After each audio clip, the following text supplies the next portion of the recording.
그날 밤 줄리오는 숲속의 부대 본부로 돌아가면서 이렇게 생각했다. 엘레나에게로 가서 내게 죄가 없다는 것을 납득시켜 주지 않으면 결국 나를 살인자라고 생각하게 될 것이다.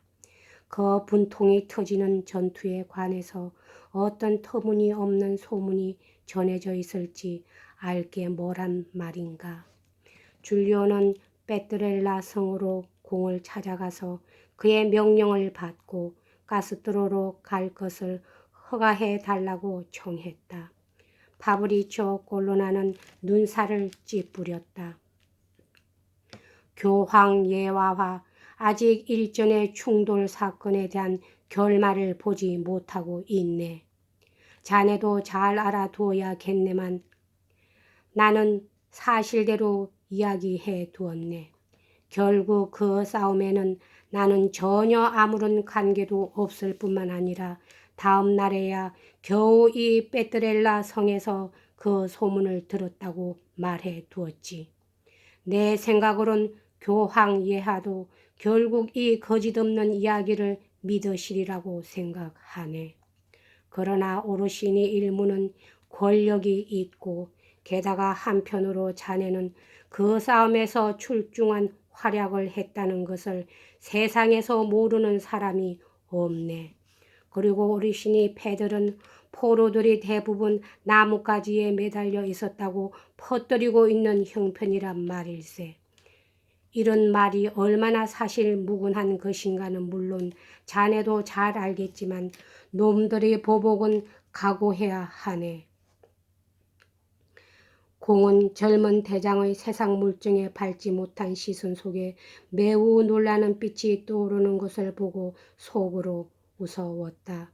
그러나 이렇게 고지식함을 보고 좀 더 분명하게 설명해 주는 수밖에 없다고 생각하고 말을 이었다. 자네에게도 역시 온 이탈리아에 브란치포르테의 용맹을 떨친 가문의 피가 흐르고 있군. 자네도 역시 부친과 마찬가지로 나의 가문을 위하여 진심으로 섬겨주리라고 생각하지만 사실 자네 선친은 참으로 나를 잘 받들어 주셨네. 나에게는 둘도 없는 인물이었지. 그래서 나는 자네 부친에 대한 은혜를 자네에게 갚으려고 생각하고 있네.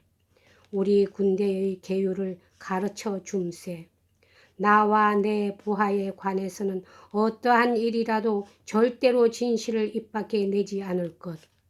만약 부득이 말하지 않으면 안 될 입장이 되어 어떤 기막힌 거짓말도 소용이 없다고 생각되면 되는 대로 주어대는 것은 상관없지만 조금이라도 진실을 누설한다는 것은 주고 마땅한 중죄를 짓는 것이라고 알고 부디 그런 짓만은 하지 말아 주게. 잘 알겠지만 아무리 사소한 사실이라도 다른 정보와 결부시켜보면 내 계획을 알아낼 실마리가 될 우려가 있는 걸세. 그런데 카스트로의 방문 동정의 수도원에 자네가 사랑하는 여자가 있다는 건 나도 잘 알고 있네. 2주일쯤 그 도시에 갔다 오는 것도 좋겠지만 거기에는 반드시 오르시니 당이 아니 심지어 그 염탐군까지도 있을 거네. 나의 집사장에게 일러둘 테니 가서 200체키노를 받도록 하게. 공은 웃으면서 말을 덧붙였다. 자네 선친과의 정분으로 한 가지 꾀를 일러주겠네. 사랑과 칼을 적절하게 가려 쓰기란 그리 쉬운 일이 아닐세. 자네는 부하 5명을 데리고 장사꾼으로 변장하는 게 좋겠네. 그 중 한 사람은 언제나 술에 취한 채 해야 한단 말일세. 그놈이 가스트로의 모든 불량배들에게 술을 사주곤 해서 많은 친구를 만들게 하는 거야. 자네는 그 주전뱅이에게 언제나 화를 내야 하네. 그리고 하고 공은 어조를 바꾸어서 가령 오르신이 일파에게 붙들려서 사형을 당하는 일이 있더라도 자네의 진짜 이름은 절대로 밝혀서는 안 되네. 하물며 자네가 내 부하라는 말은 더군다나 하면 안 되네. 이것은 말할 것도 없겠지만 어느 도시건 간에 반드시 그 외곽을 한 바퀴 돌아서 언제나 오던 방향과는 다른 반대쪽 문으로 시내로 들어가야 하네.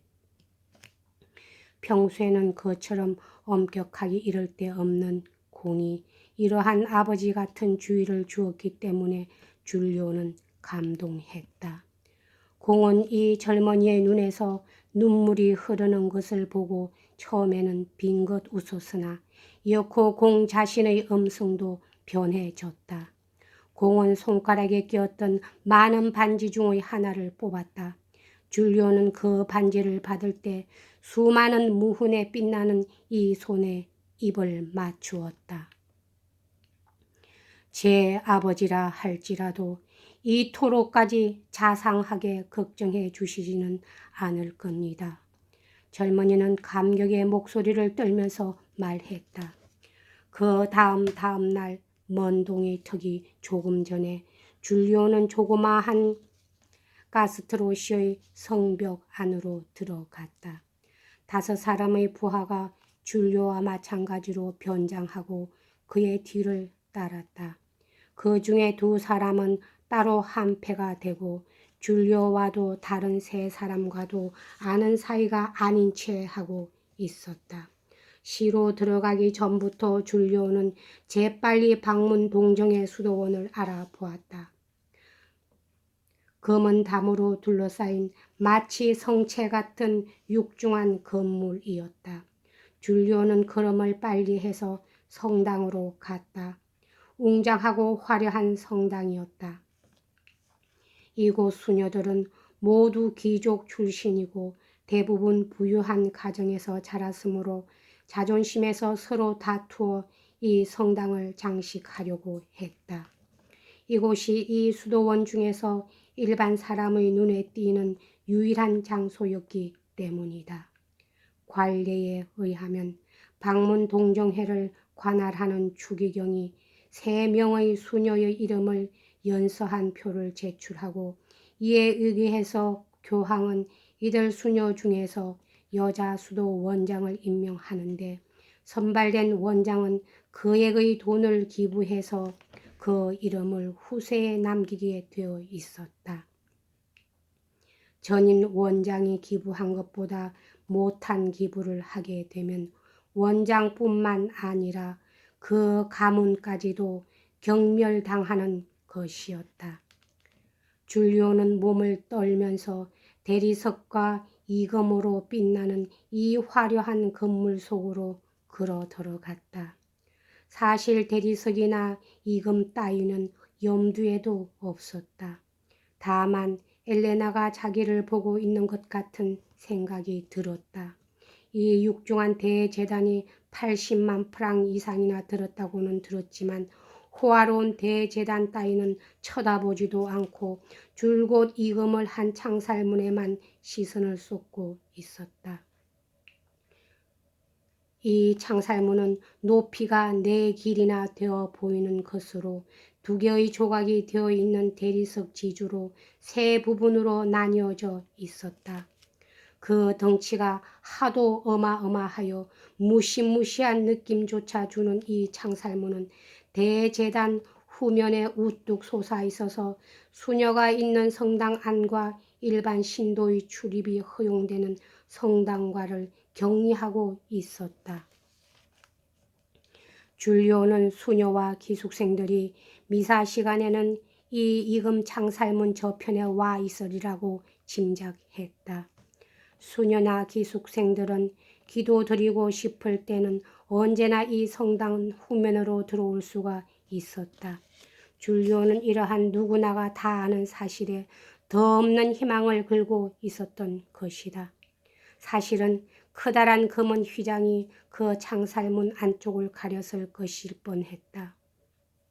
그러나 기숙생들이 일반 신도석을 보려고만 한다면 그 휘장은 그다지 방해물이 되지는 않을 것이다. 나는 어느 정도까지밖에 접근할 수가 없는데도 휘장을 통해서 안쪽으로 환히 비추는 창문이 분명하게 보이고 창문의 아주 작은 세밀한 모양까지 다 분간할 수 있을 정도이니까 하고 줄리오는 생각했다. 이 호화롭게 이금칠을 한 창살 하나하나에는 각각 일반 신도들 쪽으로 날카로운 못이 박혀 있었다. 줄리오는 창살문 왼쪽 정면이 마주 보이는 가장 밝은 장소에 눈에 띄게 쉬운 자리를 골랐다. 그는 거기서 미사를 지켜보며 시간을 보내기로 했다. 주위에 앉은 사람들도 모두 농부들 뿐이었으므로 창살문 뒤에는 휘장을 통해서 보더라도 자기의 모습은 눈에 잘 띌 것이라고 생각하고 있었다. 이 순진한 젊은이는 난생 처음 남의 눈을 끌려고 옷차림에 신경을 쓰고 성당에 들어올 때와 나갈 때에는 입구에서 헌금을 많이 했다. 부하들도 줄리오도 수도원과 조금이라도 관계가 있는 일꾼과 장사꾼에게는 기분 좋게 대했다. 그러나 간신히 엘레나에게 편지를 전할 수 있다는 가능성이 보인 것은 사흘째의 일이었다. 줄리오의 명령을 받고 부하가 수도원의 식료품 구입을 맡고 있는 두 사람의 평수녀의 뒤를 밟아서 철저하게 그 행방을 조사했다. 그 중 한 사람이 소매상과 거래하고 있다는 것을 알아냈다. 옛날에 수도사였던 줄리오의 부하 한 사람이 그 상인과 매우 친한 사이가 되어 기숙생 엘레나 다 깡삐알리에게 편지를 한 통씩 전할 적마다 어김없이 1체키노를 주기로 약속했다.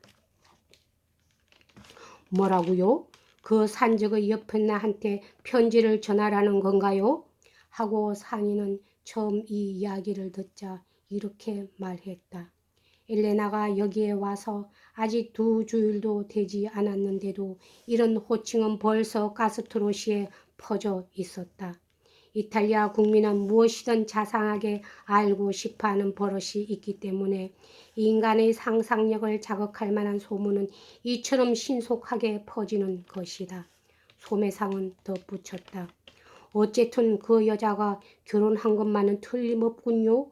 그런데 수녀들 중에는 그런 구실조차도 없으면서도 편지는 고사하고 그보다 더한 것을 밖으로 받고 있는 분들이 얼마든지 있거든요.